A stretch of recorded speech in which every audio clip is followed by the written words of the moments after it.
नमस्ते। आज हम सब मिलकर श्री प्रसाद जी की एक बहुत ही प्यारी सी कविता को समझने वाले हैं, जिसका नाम है दादा दादी। जानते हैं, ये कविता सादगी, प्यार और घर की उन छोटी छोटी खुशियों के बारे में है, जिन्हें बहुत ही प्यारे अंदाज में बताया गया है। तो चलिए इस कविता की दुनिया में चलते हैं। सबसे पहले पता है क्या करते हैं? इस पूरी कविता को एक साथ सुनते हैं। बस इसके भाव को महसूस करने की कोशिश कीजिए। एक हमारे दादाजी हैं, एक हमारी दादी। दोनों ही पहना करते बिल्कुल भूरी खादी। दादी गाना गाया करती, दादाजी मुस्काते। कभी कभी दादाजी भी कोई गाना गाते। है ना? कितनी सरल और दिल को छू लेने वाली। अब चलिए इस कविता की एक एक लाइन को एकदम धीरे धीरे समझते हैं। देखते हैं कि कवि आखिर हमें बताना क्या चाहते हैं। देखिए, कविता की शुरुआत ही कितने अपनेपन और प्यार से होती है। एक हमारे दादाजी हैं। ये सिर्फ एक लाइन नहीं है, ये तो घर की नींव जैसा एहसास है ना? एक बड़े का, एक गाइड का साया। और हाँ, दादाजी का जिक्र दादी के बिना तो अधूरा ही है। तो अगली ही लाइन है, एक हमारी दादी। ये दोनों लाइनें मिलकर वाह, एक पूरे प्यार भरे परिवार की तस्वीर बना देती है। अच्छा, अब आगे बढ़ते हैं और देखते हैं कि ये कविता उनके रहन सहन के बारे में क्या बताती है, खास तौर पर उनके कपड़ों के जरिए। ये जो लाइन है, दोनों ही पहना करते हैं, ये हमें उनकी एकता के बारे में बताती है।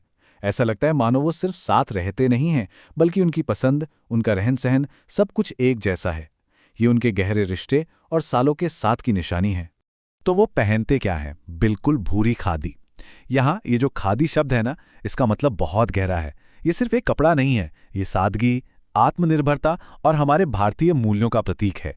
इससे उनके जमीन से जुड़े होने का एहसास होता है। तो खादी, जैसा कि हम जानते हैं, हाथ से बना हुआ एक कपड़ा होता है। और इसका जिक्र करके कवि हमें दादा दादी के सरल और बिल्कुल जमीन से जुड़े जीवन की एक बहुत ही खूबसूरत तस्वीर दिखाते हैं। तो कपड़ों की सादगी से अब हम घर के माहौल की तरफ चलते हैं।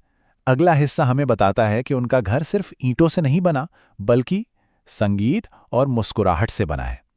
यहां ध्यान जाता है दादी पर। दादी गाना गाया करती। जरा सोचिए, एक ऐसा घर जहां दादी की आवाज में संगीत घुला हो, ये घर में कितना आरामदायक और खुशनुमा माहौल बना देता है। दादी अपने गीतों से मानो घर में जान डाल देती हैं। अच्छा, तो दादी के गाने का दादाजी पर क्या असर होता है? दादाजी मुस्काते।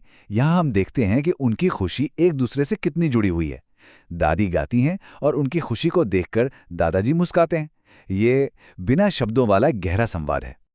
और फिर कविता का अंत एक बड़े ही प्यारे से मोड़ पर होता है। कभी कभी दादाजी भी कोई गाना गाते। ये दिखाता है कि खुशी सिर्फ एक तरफ से नहीं है। कभी कभी दादाजी भी उस संगीत का हिस्सा बन जाते हैं और उस पल को और भी खास बना देते हैं।